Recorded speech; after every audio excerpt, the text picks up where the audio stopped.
Տիկին Ստեփանյան, եթե կարելի է մի հարց, Աղվան Վարդանյանն այսօր հայտարարեց, որ իրենց խոստումը նախընտրական, որ քոքը մաշեցնելու են, դա բավականին հաջողվել է իրենց եւ դրա մասին է վկայում Նիկոլ Փաշինյանի անկում ապրած վարկանիշը։ Դուք համաձայն եք նրա գնահատականների հետ։ Ուրեմն ես ընդհանուր առմամբ կարծում եմ, որ այս ամենի մասին ընդհանուր եզրակացություն կազմելու համար պետք է ընդհանրապես նայել վիճակագրական տվյալները, սոցհարցումները եւ այլն,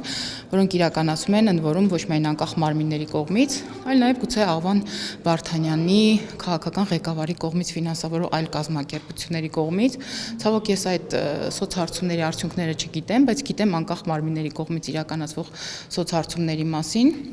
Պետք է նշեմ, որ ինչ խոսք այո քաղաքացիական պայմանագիր կուսակցության վարկանիշը ընկել է, բայց դա բոլորովին չի նշանակում, որ դաշտում գործող քաղաքական այլ ուժերի վարկանիշը բարձրացել է եւ այսպես բարեկամաբար խորհուրդ պարոն Աղվան Վարդանյանին մտածել իրենց քաղաքական ուժի եւ իրենց ֆրակցիայի վիճակի մասին, քան թե մեր մասին, ինչպես մի անգամ առիթ ունեցել եմ ասելու, քարը նստելա կոշտի դառնալացում։ Իսկ իմպիչմենթի գործընթացի մասին ձեր տեսակետը որն է, հնարավոր է, որ ԿՊ-ից падգամավորներ, որոնք այսպես ասած լուր падգամավորներ են կոչվում, այնքան էլ աչքի չեն ընկնում ելույթներով եւ այլն, իրենց ընդդիմությանը հաջողվի քաշել իր դաշտ։ Դա իրականում տեղավորվում է մեր ընդդիմադիր քաղաքական ուժերի երևակայության դաշտում, որովհետև падգամավորների լիազորությունները, պարտավորությունները եւ գործունեության շրջանակները հստակ ամրագրված են սահմանադրությամբ եւ ԱԺ կանոնակարգ օրենքով։ Մեր ֆրակցիան բավականին կուռ է եւ դա ոչ միայն ցույց է տալիս մեր ֆրակցիաների քննարկումները, մեր ներքին ժողովրդավարությունը, այդպես նաեւ մեր քվեարկությունները, իսկ թե իմպիչմենտը ինչի մասն է, ես կարծում եմ այդ երկու գործիչներին պետք է հարցնել, ովքեր որ նախաձեռնել են սա, բայց միայն այն հանգամանքը, որ իմպիչմենտի գործընթացը իրականում պետք է սկսեն խորհրդարանական երկու քաղաքական ընդդիմադիր ուժերը եւ նրանք երկուսն էլ հայտարարել են, որ չունեն վարչապետի թեկնածու, ինձ թվում է հենց այստեղ արդեն քաղաքական խոսակցությունը, քաղաքական դիսկուրսը փակվում է եւ առհասարակ չեմ կարողանում հասկանալ ինչի մասն է խոսքը։ Եթե նրանք չունեն վարչապետի թեկնածու, չունեն առաջնորդ, ինչ իմպիչմենտ, եթե նրանք եւս մեկ անգամ ուզում են ասեն, որ այս պարագայում այս մարտահրավերների ժամանակ այնուամենայնիվ Նիկոլ Փաշինյանը ամենալավ առաջնորդն է, ապա շնորհակալություն կազմակերպիչներին, հասարակությանը այս մասին եւս մեկ անգամ եւ հազարորդ անգամ ապացուցելու համար։ Չկա անվստահություն հայտնելու անհրաժեշտություն վարչապետ Փաշինյանին այս պահի դրությամբ։ Բնականաբար չկա,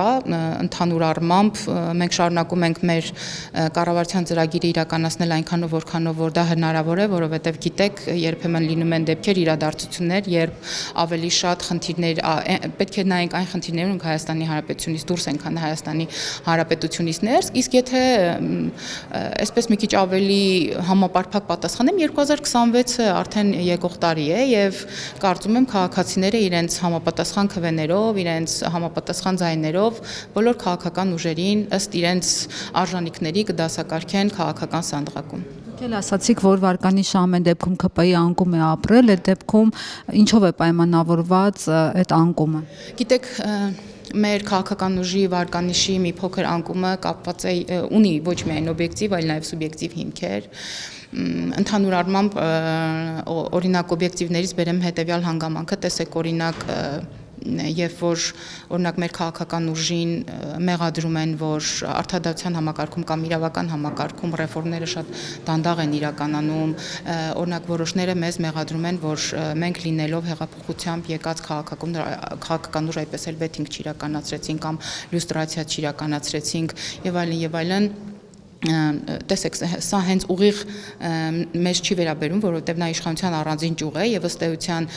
այս առանձին ճյուղի պատասխանատուները գալով ազգային ժողով եւ խոսելով մեր հետ, առաջարկելով այն փոփոխությունները համակարգի առողջացման համար մեզնից ուզել են, մենք որպես օրենսդիր համապատասխան իրավական կարգավորումներով տվել ենք, ուղարկել ենք, չգիտեմ, կառավարության որոշումներով, եթե պետք է նույնիսկ հրատապ ծրագրերով ենք ուղարկել, բայց կան օրինակ սուբյեկտիվ պատճառներ, երբ օրինակ մեր քաղաքական ուժի կողմից նշանակված կամ մեր քաղաքական ուժի կողմից ընտրված այս կամ այն թեկնածուն ինչ որ մի ապօրինի գործունեության մեջ է շրջանառվում, դա ցավոք ազդում է ոչ միայն տվյալ ներկայացուցչի, տվյալ պաշտոնյայի վրա, այլ նաև ինչ-որ չափով տարածվում է մեր վրա եւ սրա հետ ուղղակի մենք պետք է հաշվի նստենք։ Օրինակ, երբ թաղապետ օրը ցերեկով մարդ է ծեցում եւ չի լինում քաղաքական պատասխանատվություն, սա կարող է բերել ՔՊ-ի վարկանիշի անկմանը։ Տեսեք, մեծ առումով դա թիմ է, ես իրականում դատապարտում եմ բռնությունը եւ նաեւ իմ խոսքում թե բանավոր թե գրավոր բարբերաբար սրան անդրադառնում եմ, բայց խոսքը հանրապետություն քաղաքական ուժի ներկայացուցիչի մասին է, մեծ առումով սա Երևանի քաղաքապետի եւ քաղաքապետի ուժի հետ կոալիցիա կազմած մյուս խմբակցությունների խնդիրն է։ Իհարկե սա շատ վատ էր ընդհանուր առմամբ օրը ցերեկով եւ իրավական առումով էր վատ, եւ քաղաքական առումով էր վատ, եւ կներեք այս բառիս համար տղամարդկանց տղայական հարթությունում էր շատ վատ, բայց մենք ասեցինք այն ինչ ասեցինք, հանրապետություն կուսակցությունն էլ ասաց այն ինչ ասել, բայց այնուամենայնիվ ես կարծում եմ հանուն Եվրոպայի եւ հանուն եվրոպական արժեքների որևէ մեկին ծեծել պետք չէ։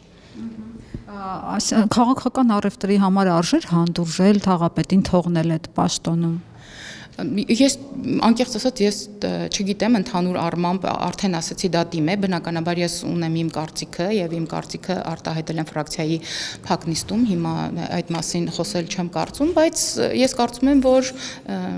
կա համապատասխան քրեական վարույթ եւ կան դեպքեր, որ լռել ուղղակի չի կարելի, անկախ նրանից քաղաքական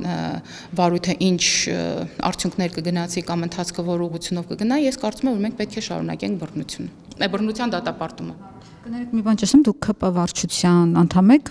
չեք մասնակցում։ Ոչ, նիստերին չեմ մասնակցում, ՔՊ վարչության անդամ չեմ։ Շնորհակալ եմ։